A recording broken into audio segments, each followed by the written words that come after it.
Hello दोस्तों, हमारे YouTube channel में आप सभी का स्वागत है। तो इस वीडियो में हम वारी एनर्जीज स्टॉक के ऊपर डिस्कशन करने वाले हैं। दोस्तों, सबसे पहले यहाँ पर एक अपडेट है। अपडेट बेसिकली अच्छी है।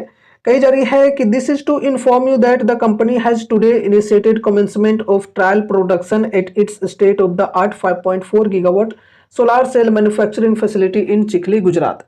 चिखली, गुजरात के अंदर कंपनी की एक advanced 5.4 gigawatt solar cell manufacturing facility है।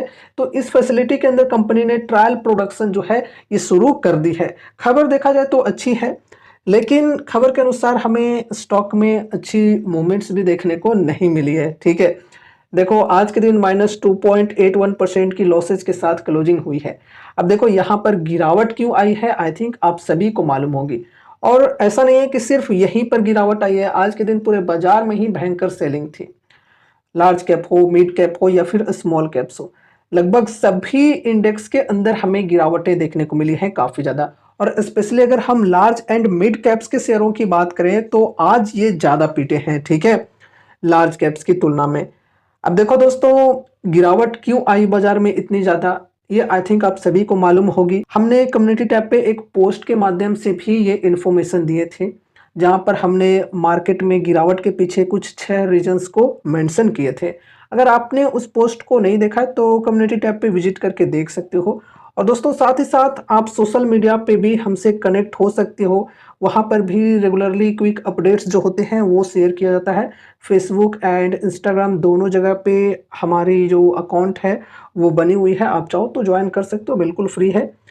अब देखो दोस्तों, यहाँ पे क्या है, हमने डिस्कस किया था कुछ टाइम पहले कि यहाँ पर एक ट्रायंगल की पैटर्न बनी हुई है जिसे सिमेट्रिकल ट्रायंगल पैटर्न कहा जाता है।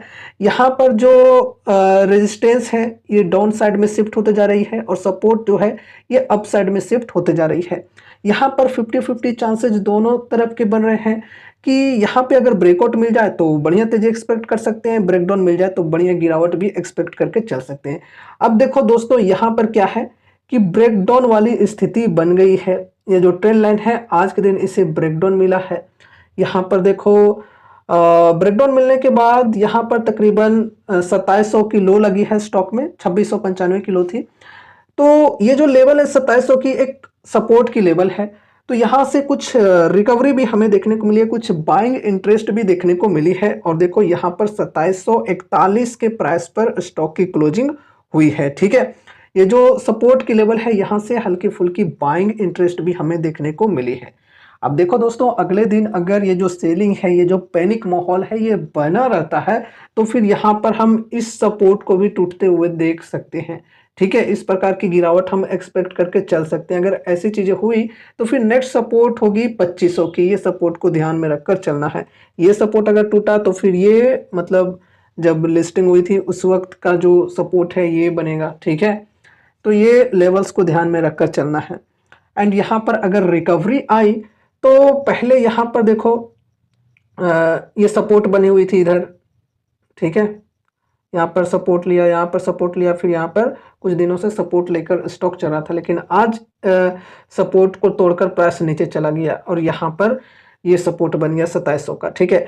अभी देखो अगर रिकवरी आती है तो फिर जो पहले सपोर्ट बनी हुई थी ये रेजिस्टेंस बन जाएगी, ठीक है। रेजिस्टेंस को अगर यहाँ पर ब्रेकआउट मिल जाता है तो फिर वापस से इसी टेरिटरी में स्टॉक जो है ये परफॉर्म करते हुए देखने को मिल सकता है, ठीक है।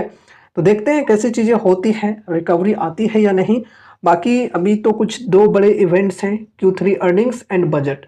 इन दोनों चीज़ों के अंदर अगर हमें पॉजिटिविटी देखने को मिलती है, लाइक Q3 के जो अर्निंग्स हैं वो बढ़िया आते हैं तो फिर स्टॉक के अंदर हम बढ़िया तेजी एक्सपेक्ट करके चल सकते हैं।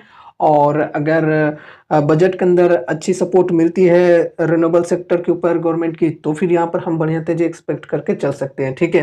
तो ये कुछ दो चीज़ों को ध्यान में रखकर चलना है।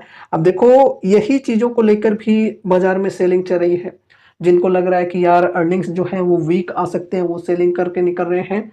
साथ ही साथ अगर किन्हीं को लग रहा है कि यार बजट में पता नहीं क्या होगा, सपोर्ट मिलेगा या नहीं मिलेगा, तो इस वजह से लोग सेलिंग कर रहे हैं कि बाद में फिर और ज़्यादा गिरावट आ सकती है शेयर में, इस सोच के साथ, ठीक है। लोगों का मानना ये है कि यार अगर रिकवरी आई तो फिर हम बाद में खरीद लेंगे, इसलिए पहले जो है प्रॉफिट है तो वो बुक करके निकल जाते हैं, अगर कुछ लॉस है तो लॉस बुक करके भी काफ़ी सारे लोग निकल रहे हैं, पैनिक का माहौल बना हुआ है। अब देखो पर्सनली अगर मैं अपनी बताऊं तो भाई मैं ऐसी स्थिति में ऐड ऑन कर रहा हूँ, ठीक है, हल्के हल्के अमाउंट्स लगाते जा रहा हूँ, अपने जो शेयर्स की क्वांटिटी है वो बढ़ाने की कोशिश कर रहा हूँ, मैं अपनी बाइंग में लगा हुआ हूँ। ऐसे समय में हमारे लिए अच्छे अच्छे डिस्काउंटेड रेट्स पर स्टॉक्स अवेलेबल होते हैं, तो मैं उसका फ़ायदा उठा रहा हूँ, मुझे पसंद है, मैं बाइंग कर रहा हूँ। अगर आपको ठीक लगता है तो आप अपने अनुसार सोच सकते हो। अब देखो पर्सनली अगर मैं यहाँ पर बताऊँ तो यहाँ पर मैं बाइंग नहीं कर रहा हूँ, और भी जो स्टॉक्स है वहाँ पर कर रहा हूँ, मेरी यहाँ पर होल्डिंग नहीं है, ठीक है। और यहाँ पे तेजी के लिए क्या रीजंस होंगे वो हमने डिस्कस कर लिया है। अब देखो दोस्तों यहाँ पे अगर हम वैल्यूएशन की बात करें तो वैल्यूएशन कैसी है स्टॉक की, चलो समझते हैं। तो यहाँ पर वैल्यूएशन से पहले देखो आज की जो वॉल्यूम है ये 13 लाख की थी, ठीक है, कल की भी 13 लाख की थी, और कल यहाँ पर डिलीवरेबल परसेंटेज की बात करें तो 28% की अप्रोक्स थी, आज भी लगभग इतना ही डिलीवरेबल परसेंटेज थी, ठीक है। यहाँ पर चलो वैल्यूएशन को समझते हैं। स्टॉक पी है 79.7 की, इंडस्ट्री पी है 63.9 की। तो इंडस्ट्री पी के कंपैरिजन में स्टॉक की जो पी है ये ज़्यादा है। वैल्यूएशन दोस्तों एक्सपेंसिव है, लेकिन एक्सपेंसिव ऐसे ही नहीं हो गई। देखो यहाँ पर मीडियन पी है 57 की, मीडियन पी के कंपैरिजन में भी स्टॉक की पी ज़्यादा ही है, लेकिन वैल्यूएशन एक्सपेंसिव ऐसे ही नहीं हो गई।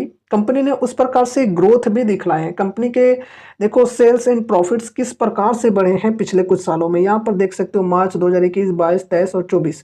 यहाँ पर देखो 1953 करोड़ से सीधे यहाँ पर 2854 करोड़, फिर 6751 करोड़, एंड उसके बाद मार्च 2024 में 11398 करोड़। कितनी ज़बरदस्त ग्रोथ यहाँ पर हमें देखने को मिली है।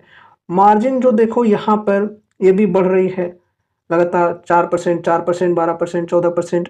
एंड फिर यहाँ पर देखो नेट प्रॉफिट 48 करोड़, 80 करोड़, 80 से सीधे 500 करोड़, एंड फिर सीधे यहाँ पर 1274 करोड़, ठीक है। तो कई गुना हो होकर यहाँ पर जो प्रॉफिट्स हैं वो हमें देखने को मिल रहे हैं, काफ़ी अच्छी बात है। तो देखो इस प्रकार से ग्रोथ रहे, यहाँ पर देखो compounded sales growth and profit growth की परसेंटेज की बात करें तो बढ़िया रही है। तो इस प्रकार से ग्रोथ कंपनी ने दिखलाए हैं पास्ट में, और इसी वजह से वैल्यूएशन जो है स्टॉक की ये एक्सपेंसिव है, ठीक है। अब यहाँ पर अगर हम डिस्काउंट की बात करें तो डिस्काउंट्स अभी ठीक ठाक अवेलेबल हैं। यहाँ पर 52 वीक हाई के लेवल से करेंट प्राइस तक की बात करें तो तकरीबन यहाँ पर 27-28% की डिस्काउंट अवेलेबल है फिलहाल। तो अगर किन्हीं को इंटरेस्ट है वो यहाँ पर अगर एसआईपी करने की सोच रहे हैं तो कर सकते हैं, ठीक है। लेकिन हाँ, छोटे से अमाउंट के साथ एसआईपी करके चलना चाहिए। यहाँ पर बल्क में बाइंग करना काफ़ी रिस्की हो सकता है, जैसा कि अभी हमने डिस्कस किया कि अभी यहाँ पर और भी ज़्यादा गिरावटें कैसे आ सकती हैं। अगर पैनिक का जो माहौल है ये बना रहा तो फिर यहाँ पर और ज़्यादा गिरावटें आ सकती हैं। Q3 के अर्निंग्स, बजट, इन चीज़ों पर बाजार की नज़र होगी, ठीक है। अब देखो अगर कोई चाहते हैं कि नहीं Q3 अर्निंग्स एंड बजट, इन दोनों चीज़ों के ऊपर कंफर्मेशन मिलने के बाद ही मैं बाइंग करूंगा तो अच्छी बात है।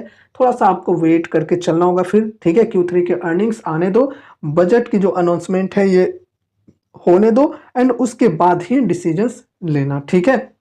और अगर बस किन्हीं को डिस्काउंट के साथ चलना है तो वो यहाँ पर एसआईपी की शुरुआत करके चल सकते हैं।